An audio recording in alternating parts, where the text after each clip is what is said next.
Millionaire invites a homeless woman to his ex-fiancée's wedding. What she does shocks everyone. Let us know where you're watching from. We love seeing how far these stories reach. Now let's dive in. The morning buzz of Westbridge Avenue was a tangled chorus of honking horns, rolling suitcase wheels, and hurried footsteps on damp concrete. Commuters moved like currents through the city, barely noticing one another, each locked in their own world of deadlines and distractions. But this morning was different. Wrapped in an oversized coat and worn boots, a young woman with ash-brown hair tucked beneath a frayed knit cap stood outside a coffee kiosk, cupping her hands for warmth. Her name was Elena Marlowe, and though her eyes were tired, they were sharply aware, scanning the street with the quiet alertness of someone who had learned to survive on instinct. She wasn't panhandling. She wasn't begging. Just standing on the edge of everything and nowhere, hoping this day might be a little better than the last. A few feet away, a tall man in a navy cashmere coat emerged from a sleek black sedan. His posture, his presence, his watch, everything about him screamed money. But there was a weariness in his step, a tension in his jaw. He looked like a man who had everything yet carried something invisible and heavy. Elena noticed him. Not because of his car, not because he looked like he belonged in a magazine, but because in the second he stopped to check his phone, a boy no older than 16 brushed past him and slipped something from his coat pocket. Instinct kicked in. Elena's voice cut through the city noise. "Hey," she barked, stepping forward. "Check your coat pocket. He just took your wallet." The boy bolted. The man froze, reached and swore under his breath. Without thinking, Elena chased. Her boots slapped the pavement, her breath quick and raw. She knew these streets. She knew the alleys.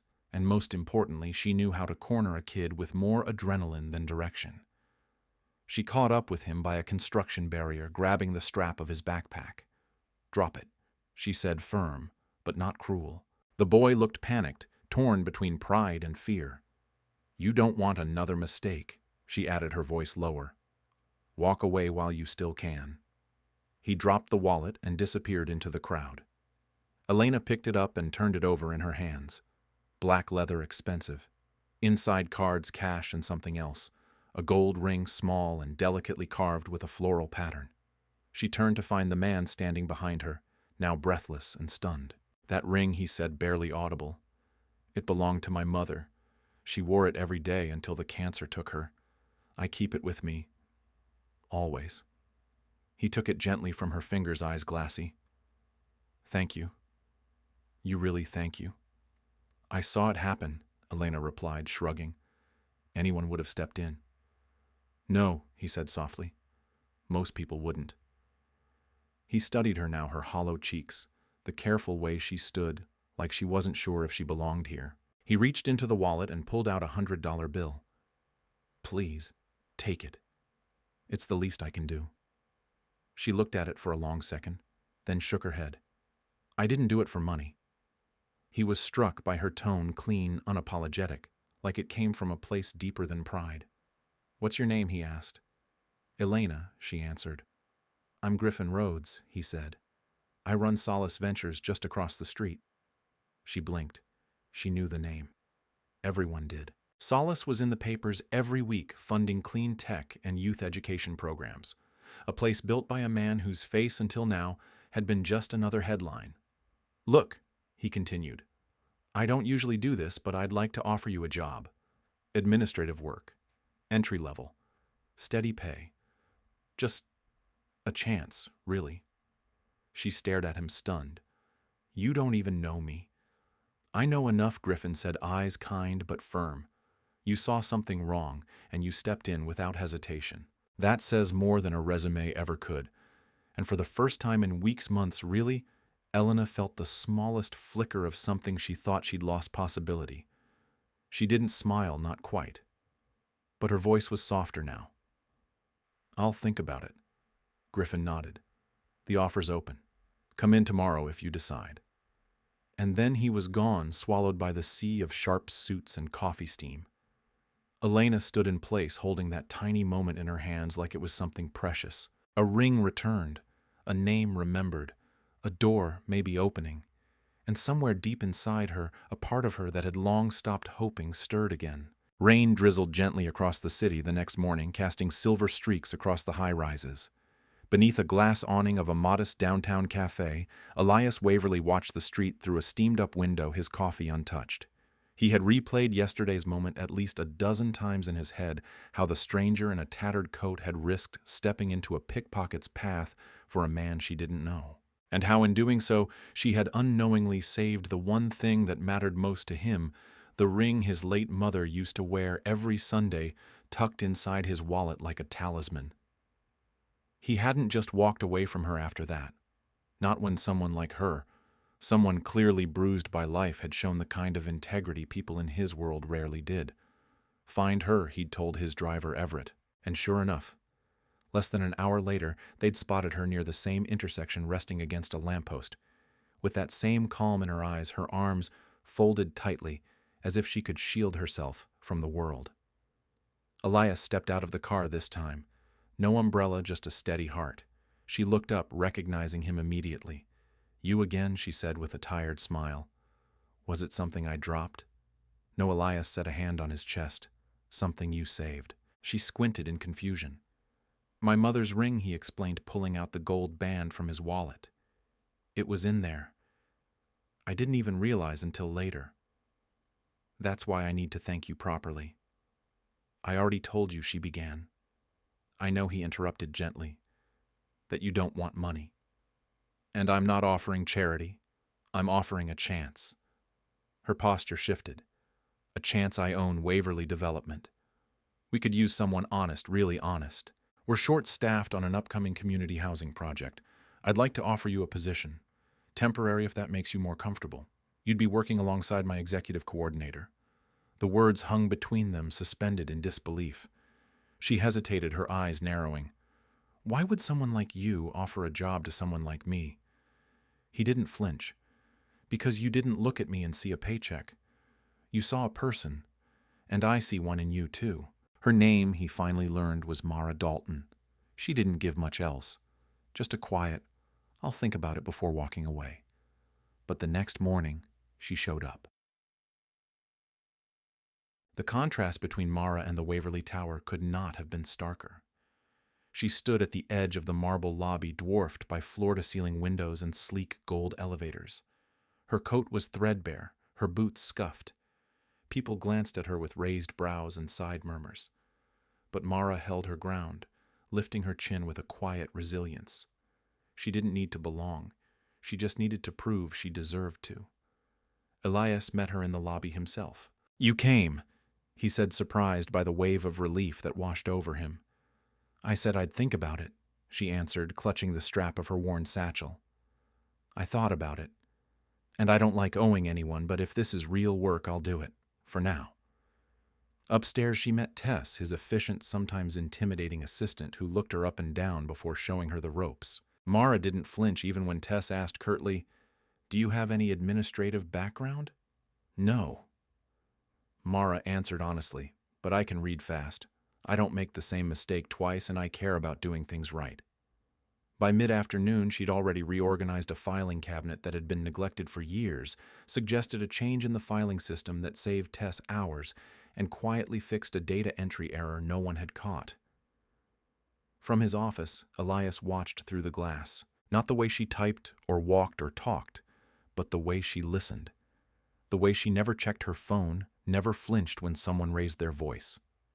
The way she existed in the space without demanding attention, but somehow held it. By 6 p.m., as the office dimmed and the city outside glittered like stars trapped in steel, he walked over to her desk. "You didn't eat lunch," he said, offering her a takeout box of warm grilled chicken and rice. "I didn't know if I was allowed a break." "You are," he said gently. "You're allowed a lot more than you think." She accepted the food, but not before looking him square in the eyes. "Why are you really doing this?" His answer came quietly. "Because I know what it's like to lose everything that feels safe. And because my mother used to say, you never know how far someone can go until someone gives them a map." Mara didn't reply, but she sat a little straighter that evening. ate the food, took a breath, and for the first time in a long time thought that maybe, just maybe, this wasn't a trick. The following morning, the city was barely awake when Damien arrived at his office. Coffee in one hand, thoughts of the mysterious woman from last night still lingering. Her voice, clear, kind, yet resolute, kept replaying in his mind. "I don't need your money. I just did what was right." Damien Whitlock wasn't used to hearing no, especially not from someone in obvious hardship. But her refusal hadn't offended him, it had moved him. It reminded him of his mother, the same woman whose ring she had unknowingly saved the night before. That heirloom, kept safely in his wallet since the day she passed, had nearly been lost to a petty thief, if not for the woman's sharp eye and swift reaction. That woman. He didn't even know her name.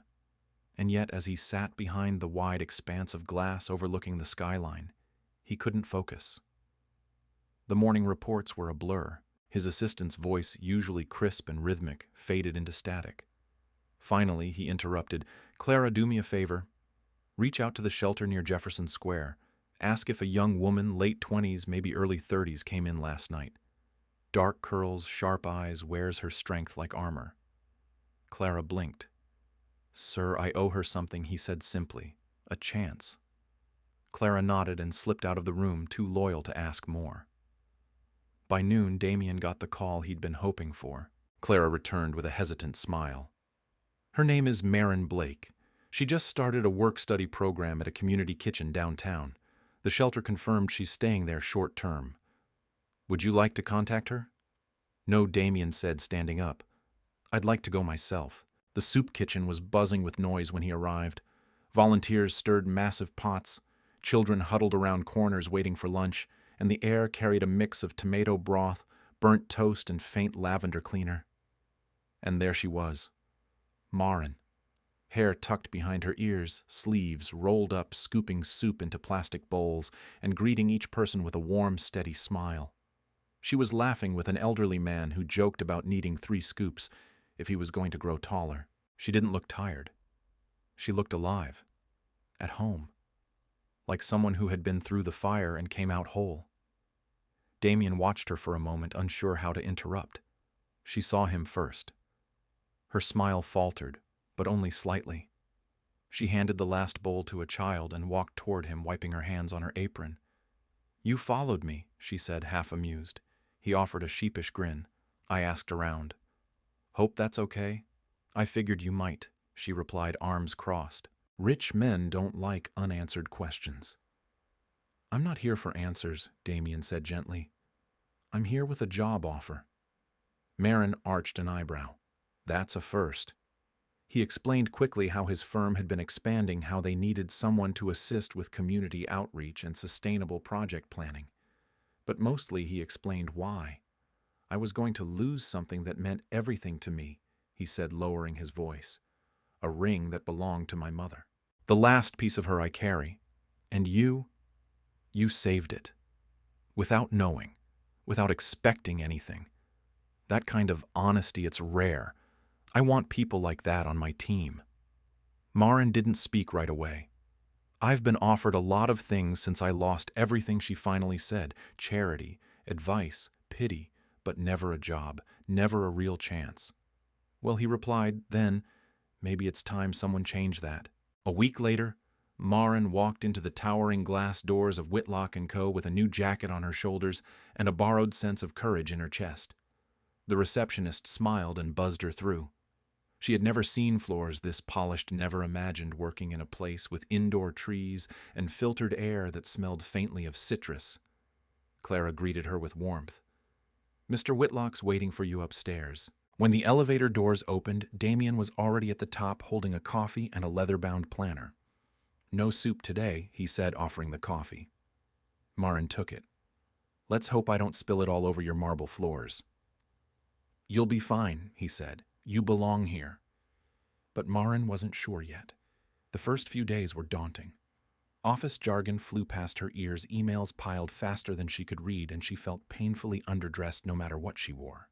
There were whispers from junior staff, some amused, some suspicious. But Damien never wavered. He introduced her to clients, trusted her insights during meetings, and took every opportunity to ask for her opinion in front of others. It was clear he wasn't just giving her a role, he was giving her a place. In the break room one day, a younger employee scoffed. Didn't she used to live on the streets or something? Damien, passing by, stopped. Yes, he said firmly. And she still managed to show up early every day, deliver great ideas, and treat everyone with kindness. That's more than I can say for some of you. After that, the whispers faded. By the end of her third month, Marin's confidence had grown. She moved out of the shelter and into a shared apartment. She bought her own laptop, applied for night classes in project design, and started taking notes on how Whitlock and Coers handled corporate philanthropy. But something else had shifted too, something between her and Damien. He lingered longer after meetings. He brought her books he thought she'd like. Once he even walked her home when her bus was late, hands in pockets, the two of them sharing stories under a city sky. Still, neither of them said what hovered between them, until one night changed everything.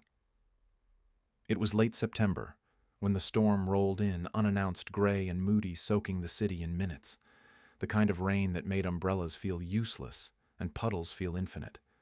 The office had already emptied, most employees rushing home before the downpour worsened. Except two. Damien stood by the wide glass windows of the 18th floor, watching streaks of water race each other down the pane. The city lights blurred, distorted in the storm's reflection like watercolor on glass.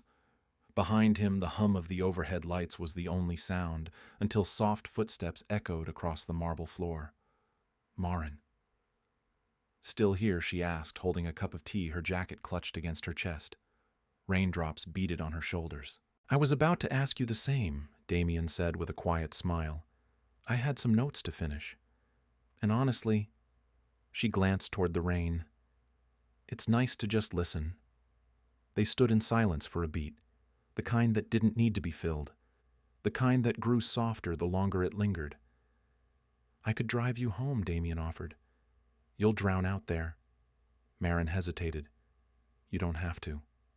I want to. The car was warm, the scent of leather and faint spice settling between them. Outside, the rain hit the windshield in soft bursts as the wipers swayed in rhythm. Marin sat with her hands curled around the tea, her seatbelt, neatly buckled hair still damp at the edges. Damien's voice broke the quiet. You've changed this place. She glanced over. What do you mean? I mean, the energy. You made it warmer, more human.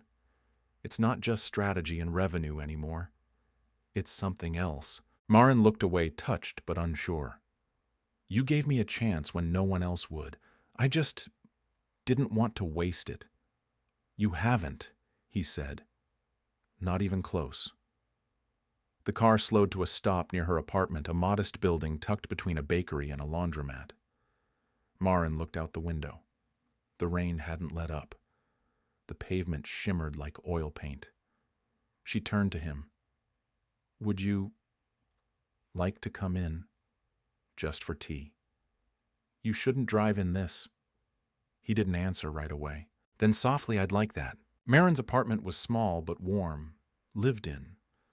A stack of borrowed books by the couch, a soft gray blanket draped over a second-hand armchair.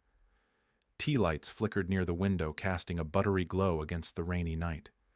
She handed Damien a towel for his hair, then disappeared into the kitchen. I've got cinnamon tea or something questionable with hibiscus. Surprise me. Moments later, they sat across from each other, legs tucked under them like old friends. They talked about nothing, about everything, about growing up, about favorite songs, about what it means to start over. And then the conversation slowed. The silence returned. Damien reached into the inner pocket of his coat and pulled out a small navy velvet box. I've been carrying this for years, he said, gently placing it between them. It's the one you saved that night. The thing I didn't realize I still needed. Marin stared at the box, breath stilling. He opened it slowly. Inside sat a delicate vintage ring, gold filigree curled around a pale sapphire center framed by two tiny diamonds. It looked like it belonged in another century. It was my mother's, Damien said, his voice thick. She used to say love was something you build, not something you fall into. And I didn't understand that until I met you. Damien, I'm not rushing, he said quickly. I know we've both come from wreckage. I know we're still finding our feet. But this ring, it isn't just a family heirloom. It's a symbol of second chances, of finding grace in chaos, of you. She blinked, overwhelmed. He smiled gently. I want you to wear it.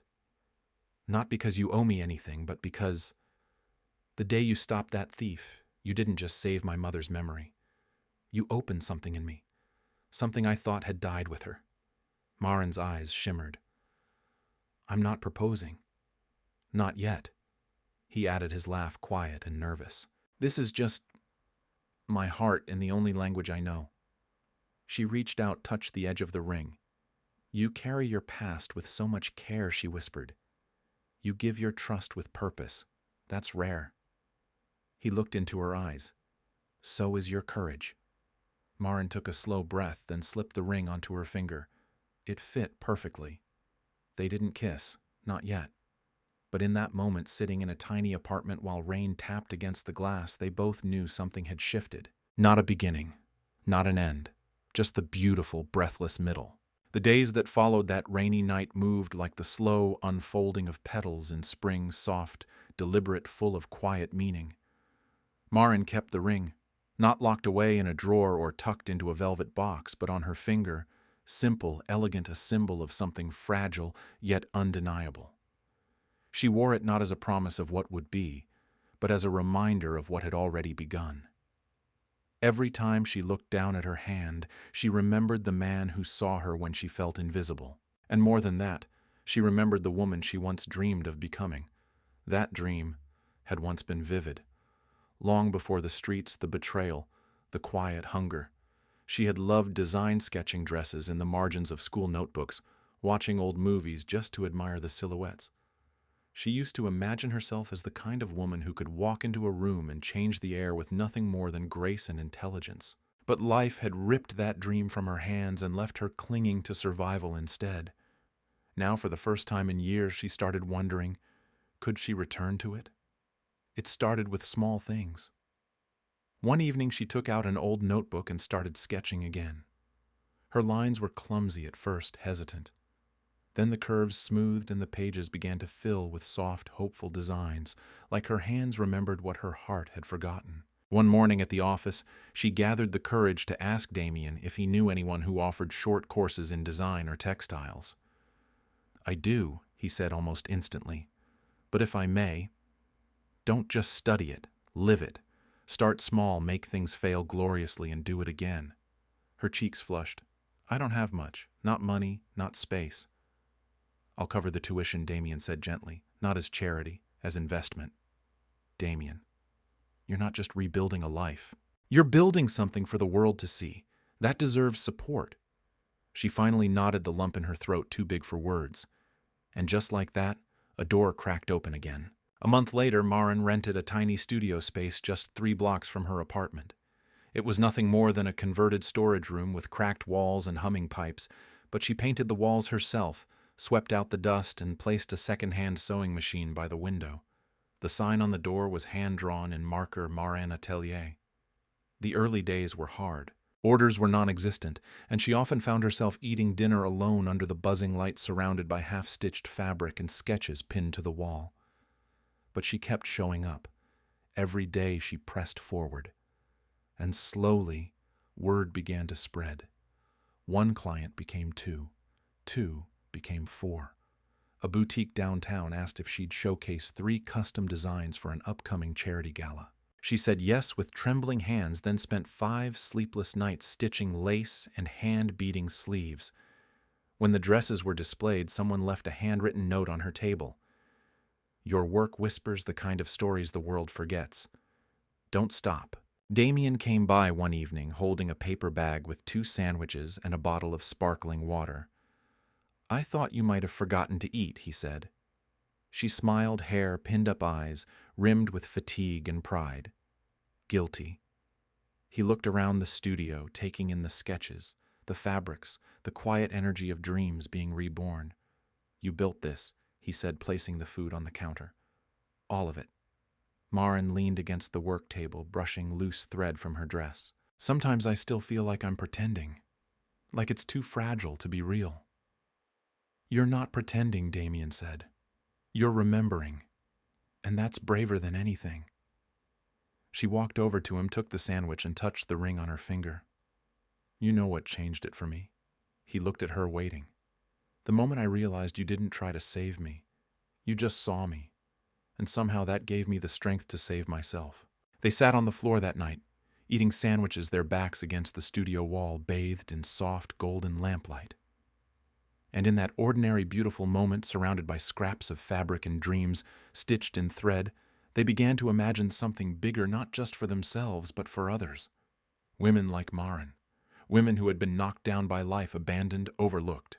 It began as a whisper of an idea, a charity, a place that offered skill-building workshops, mentorship, and career training for women in need of a second chance, just as Maren once was. They called it Second Chance. And it wasn't just a name, it was a promise. They started with sewing classes on weekends, then digital literacy, job interview prep, a part-time counselor, a donated building, volunteer professionals. One by one, the pieces came together like patches in a quilt. Second Chance became a haven not only for women reclaiming their futures, but for Maren herself. She stood at the front of the first official orientation day, heart-pounding, eyes misty, and told her story to the room of wide-eyed women. She didn't glamorize it. She didn't polish it. She told the truth. Every crack, every wound, every breakthrough. And when she finished, a girl from the back row raised her hand and said softly, "You make me believe I can start over too." Maren nodded, tears in her eyes. Because you can. Because she did. Because sometimes a hand offered on the street becomes a doorway to a new life. And sometimes a ring once buried in a lost wallet becomes the anchor of a love that changes everything. The afternoon sun poured golden light into the quiet corners of Maren's studio, casting long shadows on the concrete floor. Fabric swatches fluttered gently near the open window, caught in a soft breeze. In the center of it all stood Damien, nervous in a way he hadn't felt in years. He held a small velvet box in his hand. It wasn't new. The corners were slightly worn, the color a touch faded. But inside was everything. The ring. The same ring Maren had unknowingly saved on that chaotic afternoon, the one nestled in his wallet when the pickpocket made their move. The one that belonged to his mother, the woman who had taught him the meaning of dignity in silence and the value of grace in struggle. That day still burned in his memory. The quick hands, the sudden shout, and then her Maren stepping in without hesitation. She hadn't known what she was protecting. To her, it was just a wallet. To him, it was the last thing that truly tethered him to the woman who raised him. And she had saved it, just like she was now saving lives at Second Chance. He had tried to wait. He wanted the perfect time. But today felt right. Maren was at her work table, tying ribbon around the final portfolio for the week's class of graduates from Second Chance. She didn't notice him at first, didn't see the way he looked at her, the quiet awe in his eyes. When she finally turned, brushing a lock of hair behind her ear, she smiled. "You're early. I wanted to catch you before the day swept you away," Damien said. She noticed the box in his hand, and a soft crease formed between her brows. "What's that?" Damien stepped forward slowly, heart pounding. "Something I've been carrying for a long time. Something you helped me keep safe. Something that I think belongs to you now." He opened the box. Inside, the ring shimmered modest, timeless, with a small diamond set into a band etched with tiny vines, his mother's favorite design. It caught the afternoon light like it had been waiting all these years just for this moment. Maren's breath caught in her throat. That day, Damien said, voice low, "You didn't just save my wallet. You saved the one thing I had left of her.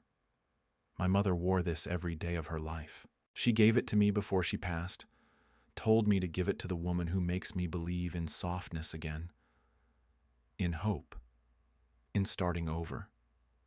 Maren's eyes brimmed with tears. Her voice shook. "Damien, I know life hasn't been kind to you. I know you still flinch when people offer too much. I know you've spent years learning to trust your own strength before anyone else's. But if you'll let me, I'd like to walk beside you. Not ahead, not behind. Just beside. He took a breath. Maren, I love you. Not because you became something, but because you never stopped being someone. Will you wear this ring not because it's mine, but because it's ours now? A symbol of everything we've fought for together. Maren stared at him, heart thundering in her chest.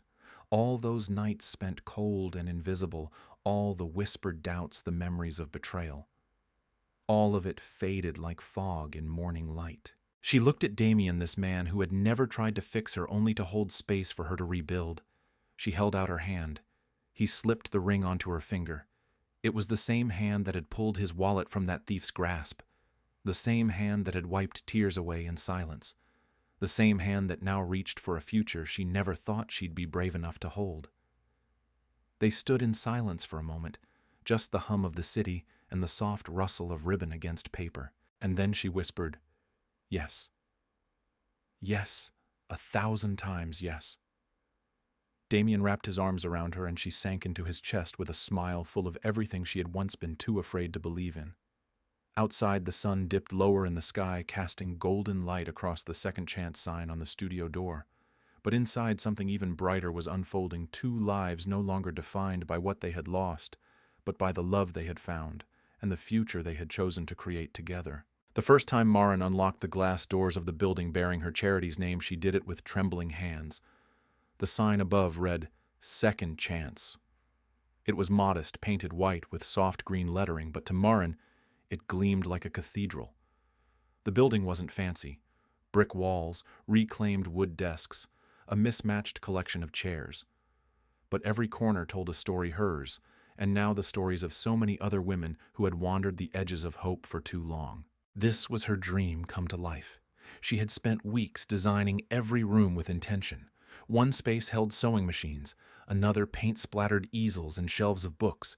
There were laptops lined up on tables donated by Damien's company. A childcare nook sat near the front window, always lit by sunshine. At the very back, tucked behind a curtain of ivy and string lights, was the quiet space, a room filled with cushions, soft music, and journals where anyone could just breathe. It had been 6 months since she first wore the ring. 6 months since Damien, in his quiet, unwavering way, stepped not just into her life, but into her world. He didn't try to shape her dream. He simply asked, "How can I help?" And he meant it. She didn't want him to fund it all. That wasn't the point. So they started small. He helped her secure a flexible lease, introduced her to mentors, connected her to the right grant writers. But the vision, the fire that was all hers. Every course, every resource, every hand she held, when another woman walked through that door, afraid to hope again, that was Maren. Her first student was a woman named Elise. She had fled a controlling husband with nothing but her toddler and a duffel bag of clothes. Maren remembered the way Elise had clutched her child and said, "I just want to be able to feed her without begging." Within weeks, Elise was teaching other women how to budget. Within months, she had saved enough for a tiny apartment and sent Maren a thank you note written in perfect cursive. "You didn't just teach me skills. You made me feel like a person again." That letter still sat framed on Maren's desk. More women came, some broken, some bruised, some furious, at a world that had offered them so little. Maren welcomed them all. She didn't preach. She didn't promise. She just showed them one step at a time that survival wasn't the end of the road, that maybe, just maybe, they could build something more. Damien visited, often never making a scene. He brought extra pastries for the staff, sat with the kids in the reading corner, donated computers quietly under someone else's name. He and Maren rarely talked business inside the center. Here he was just Mr. Damien, the kind man who knew how to fix jammed printers and always remembered birthdays. One afternoon, as they stood at the edge of a community event in the Second Chance courtyard, Maren watched the women she had once worried about now laugh together, balancing plates of food and helping each other juggle babies and business cards. The place buzzed with light. She leaned into Damien's side. "I still can't believe this is real." He wrapped his arm around her. "It's real because you made it real. You helped. I believed in you," he said. "You did the rest." Later that evening, long after the guests had left and the lights had dimmed, Maren sat alone in the quiet space. Her hands brushed the worn journal she kept tucked under the cushion. She flipped to a blank page and wrote, "I used to think surviving was the end goal. Now I know it's only the beginning. Healing isn't a place you arrive, it's a life you choose. Today I watched 20 women laugh. 10 years ago I didn't know if I'd live another day. Tonight I smiled without flinching. That's enough for now." A knock came at the door. Damien peeked in holding 2 mugs of hot tea. "You still writing your secret poetry in here?" he asked with a grin. She laughed softly. "Maybe." He walked over and handed her a mug, then sat beside her shoulder to shoulder. "You've built something extraordinary," he said, "and I get the feeling this is just the beginning." Maren looked around the room.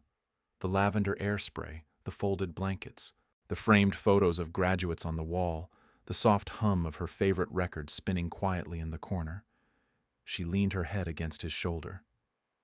"We're not saving people, Damien. We're just reminding them they were never broken." He kissed her temple, resting his chin gently against her hair. And in that silence, wrapped in the pulse of healing and heart, they stayed 2 people who had wandered through shadows and found light not at the end of the tunnel, but in each other. It was a quiet evening, the kind Maren had come to cherish. The air outside carried the gentle hush of spring trees swaying softly, distant traffic fading like a lullaby. Inside Damien's apartment, the world had slowed to a comforting stillness. A candle flickered on the kitchen counter. The faint hum of jazz spun from a vintage turntable. And the 2 of them, wrapped in worn sweaters and tangled conversation, sat curled up on the couch with an old photo album resting on Damien's lap. They had spent the past hour leafing through pages filled with sepia-toned memories, his childhood birthdays, school photos, with uneven ties, beach trips with a mother whose eyes mirrored his own. This one, Maren whispered, tapping a photo where a younger Damien sat beside a woman in a wheelchair, both smiling under a blooming cherry tree. "She looks strong." Damien's voice was quiet. She was. He ran a thumb over the edge of the photo. "After she passed, I stopped carrying photos. Too painful. But I always kept one thing close, her ring." He paused, then reached for his wallet resting on the coffee table. Maren tilted her head, curious. He opened it slowly, like revealing something sacred. Inside, tucked behind a worn Metro card and a faded receipt, was a delicate antique ring, simple, with a tiny emerald cradled in a silver band. "This," he said, lifting it carefully, "is the ring she wore every day. She used to say, 'When you find someone whose kindness reminds you of home, give them this. Not to keep them, but to honor the way they make you better.'" Maren's breath caught in her throat. "That day on the street," Damien continued, eyes locked on hers, "when you stopped that guy from taking my wallet. You didn't know it, but you saved this." He held the ring gently between them. "I've been waiting for the right moment. And I think this is it." Maren stared at him, her chest rising and falling slowly. "Damien, I don't need fancy vows," he said. "I just want to ask you something with this ring in my hand and nothing in my heart but truth." He took a soft breath, kneeling slowly before her, not in dramatic flair, but quiet reverence. "You saved me more than once, Maren. That day on the street, and every day since. You remind me what love looks like when it's brave. You taught me that strength can be gentle, and home isn't a place, it's a person." He looked up at her, eyes glinting. "Will you walk beside me, not as someone I rescue or someone who rescues me, but as someone I build everything with?" The silence was full sacred. Maren's lips trembled. She didn't cry often anymore, not because she didn't feel deeply, but because she had grown used to holding things in. But now she let the tears fall. She cupped his face in her hands and whispered, "Yes, 1,000 times. Yes." He slid the ring onto her finger, and it fit as though it had always belonged there. They stayed like that for a long time, forehead to forehead, breath to breath, wrapped in the kind of stillness that didn't ask for anything but presence. Later that night, they stood on the balcony beneath the stars, fingers intertwined. "You know," Maren said, softly brushing her thumb over the emerald stone, "this isn't just a ring. It's a beginning. Damien turned to her. So what do we build next? She smiled. Something that lasts. Something that matters. And together they stood in the hush of the night, two hearts once weathered by pain, now finding peace in a promise made under stars and sealed by the ring that had waited patiently for its rightful place. 6 months later, a small banner fluttered above the entrance of a red-bricked building tucked between two modern office towers in downtown Seattle. It wasn't grand or ostentatious, but to Marin it was more beautiful than any penthouse suite. Painted in soft cream with hand-lettered script, the banner read, "Second Chance, Center for Women's Empowerment." Inside, sunlight streamed through wide windows onto polished wooden floors. The scent of fresh paint and lavender hung in the air, mingling with quiet chatter and the rhythmic tapping of keyboards. Desks lined the walls, bookshelves overflowed with resources, and a cozy reading nook hugged the back corner like a safe harbor. Marin stood by the welcome table, her hands gently smoothing the edge of a printed flyer. A young woman approached, hesitant, clutching a worn tote bag and glancing nervously around. "Hi," Marin said, her voice warm. "I'm Marin. Welcome to Second Chance." The girl nodded slowly. I'm not sure I belong here. I don't even have a high school diploma. I've never done anything special." Marin smiled gently, her eyes soft but unwavering. "You're here. That's more than enough to start. We don't look at where you came from. We look at where you want to go." Behind them, a group of women gathered around a long table for a digital literacy class. Others filtered into a vocational workshop focused on small business training. On one wall hung framed photos of success stories, women who had come through the center and gone on to become graphic designers, coders, artists, accountants, bakers. Each story held a whisper of Marin's own journey. When she had first pitched the idea to Damien, she'd been nervous. "I don't want this to be about pity," she had said. "I want it to be about purpose. These women, they're capable. They just need someone to bet on them." Damien had smiled, sliding a blueprint across the table. "Then, let's build the kind of place you would have needed back then. Let's build the kind of place your past self would have walked into and felt seen." And they had. Together. Now Marin moved through the center with the kind of quiet authority that didn't need to raise its voice. She wasn't just the founder, she was a mentor, a sister, a friend. At lunch, she sat on the floor beside two women learning graphic design, sharing homemade sandwiches and laughter. In the evening, she led meditation sessions in the studio upstairs. And on Fridays, she hosted open forums where women could tell their stories without shame. That evening, as the last group session wrapped, Damien arrived, no suit, no business facade, just him carrying takeout and a sleepy smile. "I brought pad thai," he said, holding up the bag. "You're a saint." Marin grinned, taking it. He looked around. "Busy day."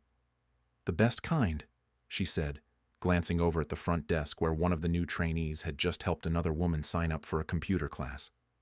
"We registered 4 new women today. One of them walked 5 miles just to get here." Damien's expression softened. "You know this place, it's changing lives." Marin leaned against his shoulder.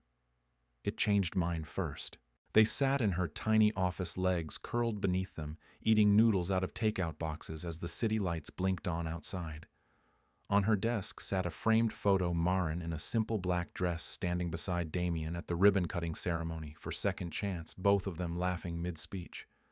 "I still remember the night we met," Damien said suddenly, chopsticks paused mid-air.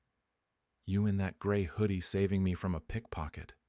Marin smirked. "You in that wallet stuffed with half your life story." He reached into his back pocket and pulled it out. "Still carrying it," he said. "But now it's got this," he added, holding up a small photograph, a candid shot of Marin, eyes closed, laughing in the sunlight. "She saved me," he said, voice lower now, "before she ever loved me."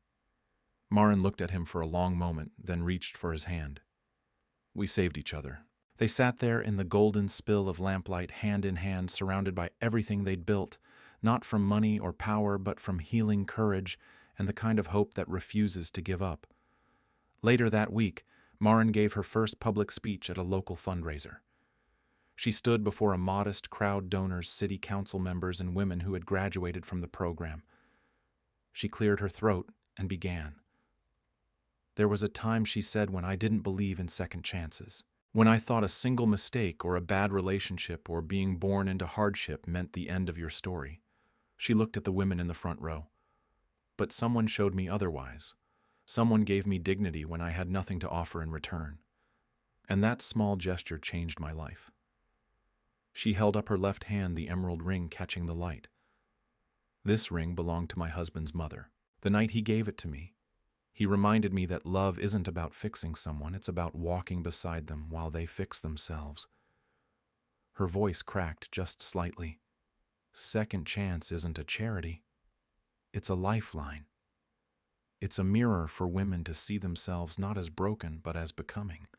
As the room stood in applause, Damien beamed from the back row, hands clasped in silent pride. Later that night, Damien and Maren walked down the empty sidewalk, their fingers laced together. They paused under a street lamp as spring rain began to fall, soft, warm, forgiving. Maren looked up at him, her voice barely above a whisper. "Do you ever think about how close we came to never meeting?" He smiled. All the time. And beneath the glow of the streetlight beside the city, they had quietly changed. They kissed, tender and true. The kind of kiss that says, "We made it." From a quiet act of honesty on the street to the birth of second chance, this story reminds us that sometimes the smallest kindness can change a life, and that love built on respect and healing is the strongest of all. Let us know where you're watching from. We love seeing how far these stories travel. And if Maren's journey touched your heart, tell us in the comments what part stayed with you the most. If you enjoy emotional stories about redemption, second chances, and love that grows from the ashes of hardship, you're in the right place. Don't forget to like, subscribe, and share. See you in the next story.